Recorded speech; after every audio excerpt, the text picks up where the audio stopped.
Hello, എല്ലാവർക്കും നമസ്കാരം. ഡ്രീംബേക്സ് ഡിലൈറ്റ്സിന്റെ പുതിയ എപ്പിസോഡിലേക്ക് എല്ലാവർക്കും സ്വാഗതം. ഇത് കണ്ടോ, എന്റെ പുതിയ ഏപ്രൺ എങ്ങനെയുണ്ട്? കൊള്ളാമോ? ഇത് നമ്മുടെ ഡ്രീംബേക്സിന്റെ ലോഗോ ഒക്കെ വെച്ച് ചെയ്തതാണ്. നേരത്തെ ഞാൻ യൂസ് ചെയ്തുകൊണ്ടിരുന്നത് ഈ ഒരു ഏപ്രനാണ്. ഇത് അന്ന് ഫേസ്ബുക്ക് പേജ് ഒക്കെ സ്റ്റാർട്ട് ചെയ്ത സമയത്ത് ഒരു ലോഗോ ചെയ്തിട്ട് അത് ഫാബ്രിക് പെയിന്റ് കൊണ്ട് വരച്ച് തന്നെ ചെയ്ത ഒരു ഏപ്രനാണ്. ഇത് കുറേ വർഷങ്ങളായി. അപ്പോൾ ഈയിടെ ഞങ്ങൾക്ക് ഹാർവസ്റ്റ് ഫെസ്റ്റിവൽ ഉണ്ടായിരുന്നു പള്ളിയിൽ. അപ്പോൾ അതിന് വേണ്ടി ഒരു സ്റ്റോളൊക്കെ അറേഞ്ച് ചെയ്യുന്നുണ്ട് ഡ്രീംബേക്സിന്റെ വക. ആ സ്റ്റോളിൽ നിൽക്കാനായിട്ട് വേണ്ടിയിട്ട് ഞാൻ ഓർത്തുന്ന ഒരു പുതിയ ഏപ്രൺ നമ്മുടെ ഡ്രീംബേക്സ് ഡിലൈറ്റ്സിന്റെ ലോഗോ ഒക്കെ വെച്ച് ചെയ്ത് നോക്കാന്ന്. ഇത് നമ്മൾ സ്വയം സ്റ്റിച്ച് ചെയ്തെടുത്തതാണ്. അപ്പോൾ ഏപ്രണൊക്കെ ഒന്ന് തന്നെ ചെയ്യണമെന്ന് ആഗ്രഹമുള്ളവർക്ക്, അല്ലെങ്കിൽ ഒരു പേഴ്സണലൈസ്ഡ് ഏപ്രണൊക്കെ ഉണ്ടാക്കണം എന്ന് ആഗ്രഹമുള്ളവർക്ക് ഉപകാരപ്പെടുന്ന ഒരു വീഡിയോ ആണ്. അപ്പോൾ ഇതെങ്ങനെയാണ് ചെയ്തതെന്നും ഇതിന്റെ ഡീറ്റെയിൽസ് ഒക്കെ നമുക്കൊന്ന് കണ്ടുനോക്കാം. നല്ല വിട്ടുള്ള മെറ്റീരിയൽ ആണെങ്കിൽ നമുക്കൊരു 1 മീറ്റർ മതി ഒരു 2 ഏപ്രൺ ചെയ്തെടുക്കാനായിട്ട്. അപ്പോൾ അങ്ങനെ ഈ ഒരു മെറ്റീരിയൽ നല്ല വിട്ടുള്ളതുകൊണ്ട് ഞാൻ 1 മീറ്റർ എടുത്തേക്കുന്നു. അതിനെ ഇതുപോലെ ഫോൾഡ് ചെയ്ത് പിന്നെ ഒന്നുകൂടി ഒന്ന് ഫോൾഡ് ചെയ്യുക. എന്നിട്ട് നമ്മുടെ കയ്യിൽ എന്തെങ്കിലും ഏപ്രൺ വേറെ നമുക്ക് കറക്റ്റ് സൈസിലുള്ള ഏപ്രൺ ഉണ്ടെങ്കിൽ അത് വെച്ച് നമുക്ക് അതിന് അളവെടുക്കാവുന്നേ ഉള്ളൂ. അല്ലെങ്കിൽ നമ്മൾ ടേപ്പൊക്കെ എടുത്ത് മെഷർ ചെയ്ത് അതിൻ്റെ ഒരു മെഷർമെൻറ്റ് എടുക്കണം. അപ്പോൾ എനിക്ക് ശരിക്കും പറഞ്ഞാൽ ബേക്കിങ്ങിനൊക്കെ കറക്റ്റ് മെഷർമെൻ്റ് ഒക്കെ ഉണ്ടെങ്കിലും സ്റ്റിച്ചിങ്ങിൻ്റെ കാര്യം വരുമ്പോൾ ഞാനൊരു റഫ് ഐഡിയ വെച്ചങ്ങ് ചെയ്യാറാണ് പതിവ്. എന്നിട്ട് ഈ താഴത്തെ ഭാഗം ലെങ്ത്ത് കുറച്ച് എക്സ്ട്രാ ഉണ്ടല്ലോ, അപ്പോൾ അത് ഞാൻ കട്ട് ചെയ്തിട്ട് പിന്നെ ഏപ്രൻ്റെ സ്ട്രാപ്പിന് വേണ്ടിയിട്ട് മാറ്റി വെക്കുകയാണ്. ഏപ്രൺ മടക്കി വെച്ചിട്ട് അതിൻ്റെ അളവിൽ ഒന്ന് മാർക്ക് ചെയ്തെടുക്കുന്നു. ബാക്കി ഭാഗം എല്ലാം ഇതുപോലെ തന്നെ മാർക്ക് ചെയ്ത് കട്ട് ചെയ്തെടുത്തു. കൈക്കുഴിയുടെ ഭാഗത്തുനിന്ന് വെട്ടി മാറ്റിയ ആ പീസ് കൊണ്ട് അതിൻ്റെ 2 സൈഡും ഒക്കെ ഒന്ന് കട്ട് ചെയ്ത് മാറ്റി കഴിയുമ്പോൾ നമുക്കൊരു റെക്റ്റാങ്കിൾ ഷേപ്പിലുള്ളൊരു പീസ് കിട്ടും. അപ്പോൾ അത് മതി നമുക്കൊരു 2 പോക്കറ്റ് ചെയ്തെടുക്കാനായിട്ട്.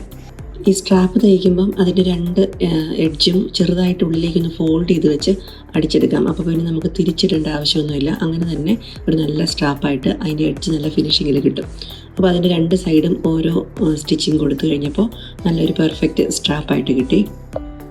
ഇനി ഈ സ്ട്രാപ്പ് നമുക്കിതിൻ്റെ ബോഡിയിലേക്ക് വെച്ച് കൊടുക്കാം. അപ്പോൾ വെറുതെ അങ്ങോട്ട് ജസ്റ്റ് ചേർത്ത് വെച്ച് അടിച്ചു കൊടുക്കുന്നതിന് പകരം ഒരു പീസ് ഓഫ് ക്ലോത്ത് ഇതുപോലെ ഇങ്ങനെ വെച്ചിട്ട് അതിൻ്റെ ഉള്ളിൽ ഈ സ്ട്രാപ്പ് വെച്ച് നമ്മളിങ്ങനെ അടിച്ചിട്ട് തിരിച്ച് എടുത്ത് ഒന്നൊരു മേല് ഒരടിപ്പൂടെ കൊടുത്താൽ അത് നല്ല നീറ്റായിട്ട് നല്ല ഫിനിഷിങ്ങിൽ കിട്ടും. ഇനി അതിൻ്റെ റോങ് സൈഡിൽ അതിൻ്റെ ക്ലോത്തിൻ്റെ എഡ്ജൊന്ന് മടക്കി വെച്ച് നമ്മളങ്ങ് അടിച്ചു കൊടുക്കുമ്പോൾ അത് നല്ല സെക്യൂറായിട്ടിരുന്നോളും. അതുപോലെ തന്നെ ഏപ്രൻ്റെ ആ നെക്കിന് ഒരു നല്ല കട്ടിയും കിട്ടും.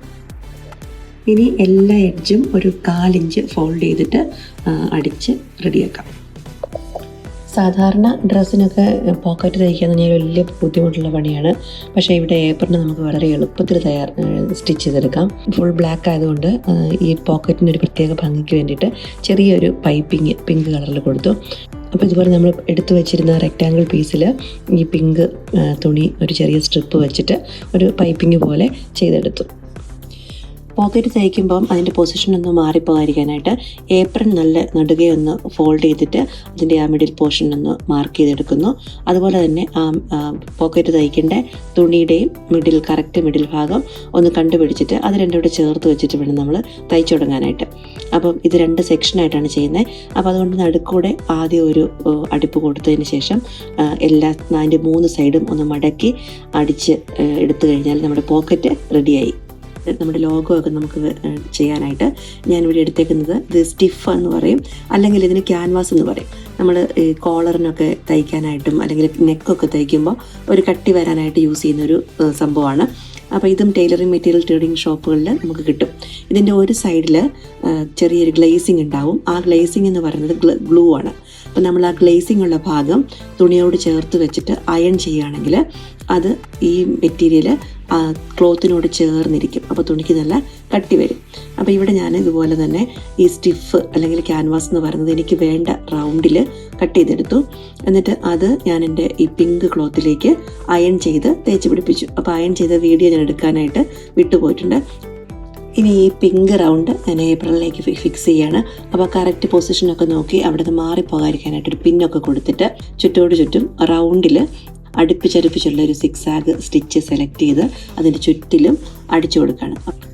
ഇനി എനിക്ക് എൻ്റെ ആ ലോഗോയിലെ ആ പിക്ചർ, അതായത് 2 ഗ്ലൗസ് എങ്ങനെ ഇരിക്കുന്ന ആ ഒരു പിക്ചർ ഇതിലേക്ക് വരച്ചെടുക്കണം. അപ്പോൾ അതിൽ ഒരേപോലെ ആവാനായിട്ടും പിന്നെ തെറ്റിപ്പോകാതിരിക്കാനായിട്ട് ഞാൻ അതിലൊന്ന് ട്രേസ് ചെയ്തെടുക്കുകയാണ്. അപ്പം ഐപാഡിൽ ആ കറക്റ്റ് സൈസിൽ ലോഗോ വലുതാക്കി വെച്ചിട്ട് ജസ്റ്റ് ഞാനൊരു ബട്ടർ പേപ്പറിലേക്ക് അതിൻ്റെ ഒരു ട്രേസിങ് എടുത്തു.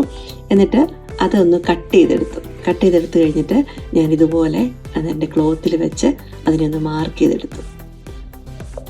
ഇനിയിപ്പം എനിക്ക് വരയ്ക്കാനായിട്ട് എളുപ്പമുണ്ട്, അത് തെറ്റിപ്പോകത്തില്ല എന്ന് ഉറപ്പുണ്ട്. ഇനി നന്നായിട്ട് വരയ്ക്കാൻ അറിയാവുന്നവർക്ക് ഇതൊന്ന് ട്രേസ് ചെയ്യാതെയും ചെയ്യാവുന്നതേ ഉള്ളൂ. എന്തായാലും ഞാൻ ട്രേസ് ചെയ്തു. എന്നിട്ട് അതിൻ്റെ മുകളിൽ ഇത് ഫാബ്രിക് പെയിൻ്റാണ്. ഇത് ശരിക്കും പറഞ്ഞാൽ വാഷ് ചെയ്താലൊന്നും പോകത്തില്ല, നമ്മൾ അത് നന്നായിട്ടിരുന്നുള്ളൂ തുണിയിൽ. അപ്പോൾ ഈ ഫാബ്രിക് പെയിൻ്റ് കൊണ്ട് അതിൻ്റെ ഒരു ഔട്ട്ലൈൻ ഇവിടെ കൊടുത്തു കഴിയുമ്പോൾ ശരിക്കും എൻ്റെ ലോഗോ സിമ്പിൾ ആയതുകൊണ്ട് എനിക്ക് പെട്ടെന്നത് ചെയ്തെടുക്കാൻ പറ്റി. അപ്പോൾ അല്ല ഇച്ചിരി കോംപ്ലിക്കേറ്റഡ് ലോഗോ ഒക്കെ ആണെങ്കിൽ കുറച്ച് കഷ്ടപ്പെടേണ്ടി വരും. അപ്പോൾ എങ്ങനെയുണ്ട് ലോഗോ? പെട്ടെന്ന് ഈസി ആയിട്ട് ഞാൻ എൻ്റെ ഏപ്രിലിൽ ഫിക്സ് ചെയ്ത് വെച്ചു. ഈ ഹാർവസ്റ്റ് ഫെസ്റ്റിവൽ എന്ന് പറഞ്ഞാൽ ഞങ്ങളുടെ പള്ളിയിലെ വളരെ വിശിഷ്ടമായ ഒരു പെരുന്നാളാണ്. വിവിധ ചാരിറ്റി പ്രവർത്തനങ്ങൾക്കായിട്ടാണ് ഈ ദിവസത്തെ വരുമാനം മുഴുവനും ഉപയോഗിക്കുന്നത്. അപ്പോൾ അതുകൊണ്ട് തന്നെ എല്ലാവരും വലിയ ഉത്സാഹത്തോടെ തങ്ങളെ കൊണ്ടാവുന്നത് പോലെ വീടുകളിൽ നിന്നും നല്ല സ്വാദിഷ്ടമായ വിഭവങ്ങളൊക്കെ ഉണ്ടാക്കിക്കൊണ്ടുവരും. എന്നിട്ട് അത് വിവിധ സ്റ്റോളുകളിലൂടെ വിൽപ്പന നടത്തും. അപ്പോൾ ഒരു കൊറോണ കാരണം 2 വർഷങ്ങളായിട്ട് ഇത് മുടങ്ങിക്കിടക്കുകയായിരുന്നു. അപ്പോൾ 2 വർഷങ്ങൾക്ക് ശേഷം വരുന്ന ഈ ഹാർവസ്റ്റ് ഫെസ്റ്റിവലിന് വേണ്ടിയിട്ട് ഡ്രീം ബേക്സും ഒരു സ്പെഷ്യൽ സ്റ്റോള് അറേഞ്ച് ചെയ്തിട്ടുണ്ടായിരുന്നു. അപ്പോൾ cup cake, cake pops, brownie, അങ്ങനെ കുറേ സാധനങ്ങൾ, കുക്കീസ്, ഇതിൽ പലതിൻ്റെയും റെസിപ്പികൾ ഞാനിവിടെ നമ്മുടെ ചാനലിൽ അപ്ലോഡ് ചെയ്തിട്ടുണ്ട്. അപ്പോൾ അങ്ങനെ കുറേ സാധനങ്ങളൊക്കെ ഞാനും ഉണ്ടാക്കി വെച്ചു. എന്നിട്ട് ഇതൊക്കെ നന്നായിട്ട് പാക്ക് ചെയ്ത് അതിൻ്റെ മുകളിലെല്ലാം നമ്മുടെ ലോഗോ ഒക്കെ ഒന്ന് ഒട്ടിച്ച് വെച്ച് അഡ്ഹസീവ് പേപ്പറിൽ ഞാൻ കുറേ ലോഗോ ഒക്കെ പ്രിൻറ്റ് ചെയ്തെടുത്തു. എന്നിട്ട് ഇതെല്ലാം ഒട്ടിച്ച് പാക്ക് ചെയ്ത്, അപ്പോൾ ഇതിന് തന്നെ ഹെൽപ്പ് ചെയ്യാനായിട്ട് എൻ്റെ ഫ്രണ്ട്സൊക്കെ വന്നിട്ടുണ്ടായിരുന്നു. അങ്ങനെ ഞങ്ങളെല്ലാവരും കൂടെ നല്ല ഇതായിട്ട് പാക്ക് ചെയ്ത് അത് പള്ളിയിലെത്തിച്ചു. അപ്പോൾ അതിൻ്റെ തിരക്കിനിടയിൽ എനിക്ക് കുറേ വീഡിയോസൊന്നും എടുക്കാനായിട്ട് സാധിച്ചില്ല. എങ്കിലും ഒരേ ഡ്രസ് കോഡും സെയിം ഏപ്രണും ഒക്കെ ഇട്ട് ഞങ്ങളുടെ സ്റ്റോളിനെയും കളർഫുള്ളാക്കി. ഇന്നത്തെ ഞങ്ങളുടെ ഈ ഹാർവസ്റ്റ് ഫെസ്റ്റിവലിൻ്റെ വിശേഷങ്ങളും ഏപ്രൺ നിർമ്മാണത്തിൻ്റെ കഥകളും ഒക്കെ നിങ്ങൾക്ക് എല്ലാവർക്കും ഇഷ്ടപ്പെട്ടു എന്ന് വിചാരിക്കുന്നു. ഇനി അടുത്ത പുതിയൊരു വീഡിയോയിൽ കാണുന്നത് വരെ എല്ലാവർക്കും നന്ദി.